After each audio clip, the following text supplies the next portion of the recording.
Hi and Assalamualaikum and very good evening everyone. My name is Mohamad Kamal Arif bin Mohamad Ridzuan. My CAD metric is CF190018. We are from Group 7. Here we'll present our project cover Confined Space Work. Our group member have 5 members. The first one is AZREEN SHAFIQA, next one AZMIRA, and then me, Mohamad Kamal Arif, and then Mohamad AIMAN, and then last one is Mohamad IZZAT. For this slide, me, Mohamad Kamal Arif, will talk about 3 things. The first one is project background, and the next one is project objective, and the third one and confined space work definition and type. Also the flowchart. For project background, this report will focus on safety and health accident related to confined space work. Threat from toxic odor, low oxygen level, or a chance of fire working in a tight space is risky. The effect of a toxic atmosphere may cause various acute effects, including impairment of judgment and consciousness and death. A toxic atmosphere may occur due to the presence of ingress of hazardous substance. For project objective, the purpose of this report is to analyze any potential hazard that have occurred or are likely to occur during construction site work. This report will assist in determining the most critical safety and health hazard when working in confined space. From the control measures, which will also be according to the control hierarchy, including hazard elimination, hazard substitution, engineering control, administrative control, and finally personal protective equipment, which is PPE. Okay, let's take a look at the definition of confined space work.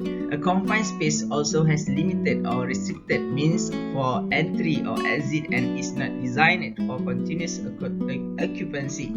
Confined space include but are not limited to tanks, vessels, silos, storage bins, hopper, vaults, pits, manhole, tunnels, equipment, housing, ductwork, pipeline, and etc. As you can see in the picture, this is our manhole. This manhole that have little space to do work. Type of confined space work. Confined space can be classified as either requiring permission using an alternative approach or not requiring one at all. Signage warning against entering a limited region that requires a permission must be placed all around the area. This warning should be visible to the staff before they enter the little area. Last but not least, our flowchart of involved activities. As you can see here, is the space a confined space? If no, it is not a permit required for confined space. For if it is a yes, so you need a permit to entering the space. And the next one, does the confined space have a serious hazard or potential hazard, which is hazardous atmosphere, engulf employee or entrance, easily trapped. So if it no, so there is not a permit required for confined space. If it yes, so you have to remove the hazard or classify or maybe have a permit to enter the space. So the last one, can all hazard be removed? Is yes, disclassify confined space. Use alternative entry if using ventilation to eliminate the hazardous atmosphere. That's all for me. Thank you. Hello, hi, and Assalamualaikum. My name is Mama AIMAN NASIR, and today I will make some explanation about Chapter 2 Methodology from Group 7. And now we need to know the first thing about the class flow chart for hierarchy process. First thing we need to know is classify the work activities. After that, consultant. Next, hazard identification. Next, risk assessment. Prepare risk control action plan. Classify the work activities and implement to the construction site. So, now we go into the risk assessment. For your information, there are relative risk formula there, which is risk is equal to likelihood multiplied by severities.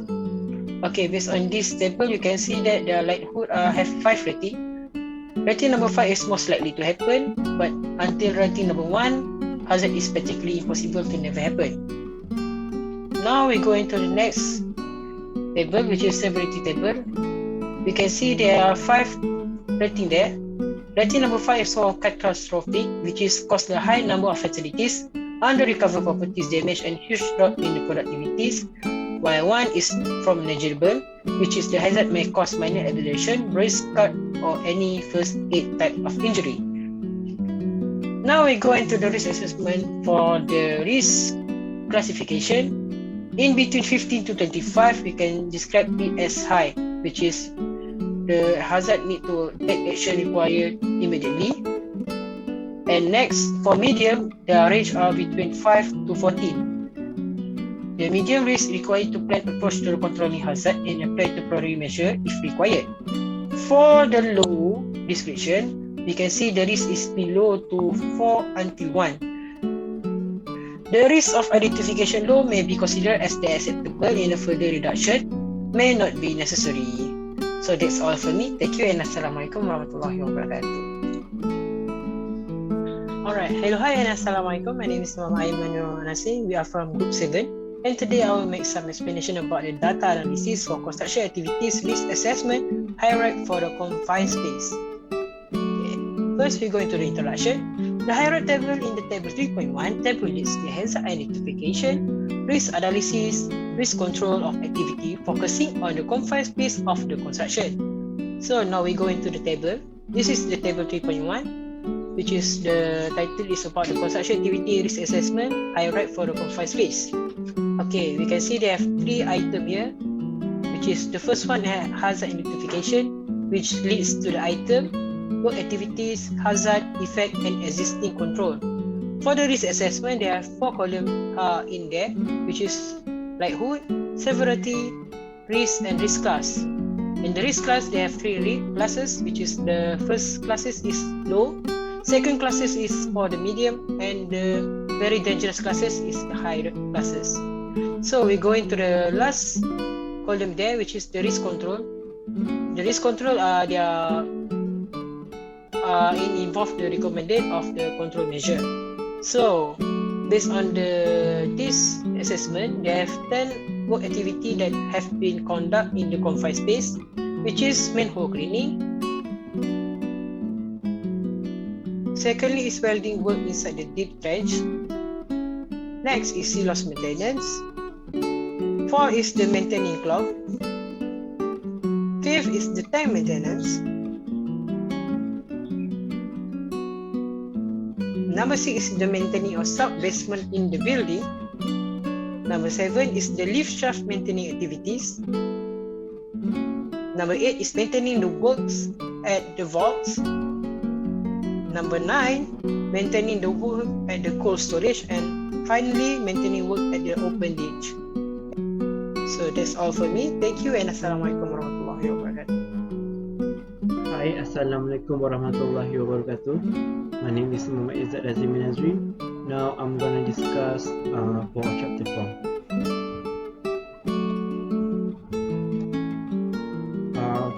So first, from height. Potential to fall from height is the most serious safety hazard identified at construction site. This hazard has a rate of 20, indicating that the danger is high. According to hierarchy principles, each high-risk situation requires urgent control using the hierarchy of control. Fall hazard incidents are injuries produced by impact between the injured person and the source of injury when the motion producing contact was generated by gravity. Lastly, we have oxygen deficiency. Oxygen deficiency are the most serious health threat in the hierarchy table. When the risk rate of 15 and high classification. Respiratory problems, cough, and health problems are some of the other health concerns that workers face. Oxygen deficiency defined as atmosphere as anything less than 19.5% oxygen by volumes. So that's all. Thank you. Hi, Assalamualaikum. My name is AZMIRA KHADIJAH binti AJIS and my matric number is CF190099. Okay, I'll continue to present this part, which is the overall result. And for the data analysis of this study, the HIRAP process is considered extremely significant since it offers the efficient method in determining the flow for risk management at the workplace. Next, furthermore, this HIRAP process is divided into 3 levels, which are the hazard identification, risk assessment, and the risk control. And for the hazard identification, it is to classify and determine the type of work that might cause harmful incident to environment and machines. Next, for the risk assessment, it is to estimate the risk in the workplace and calculate the risk tolerance. And for the risk control, it is to control any potential hazard that might happen and planning for the preventions. Next, to evaluate the HIRAP in workplace, it will conduct by 1 workers and 1 employee that will stimulate working activities to provide reassurance before the other working start to work.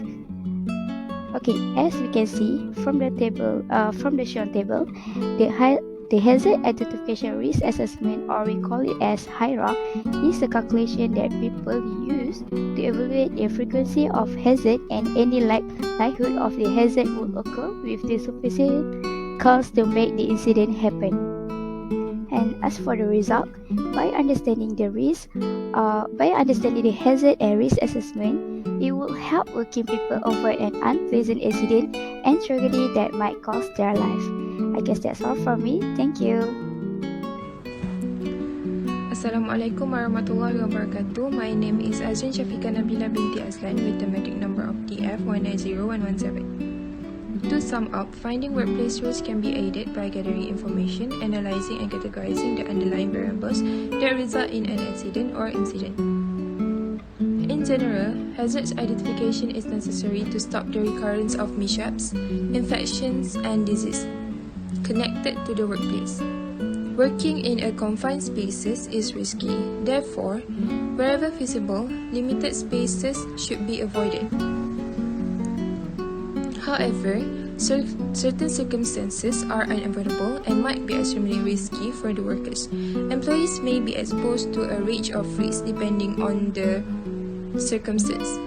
Accurate detection of hazardous atmosphere inside a confined space is essential for protecting the worker from immediate danger, and as gas technology develops, we might be able to shield workers from longer-term harm from toxins such as volatile organic compounds. The application of HIRA has proven to be effective in lowering the number of confined space incidents.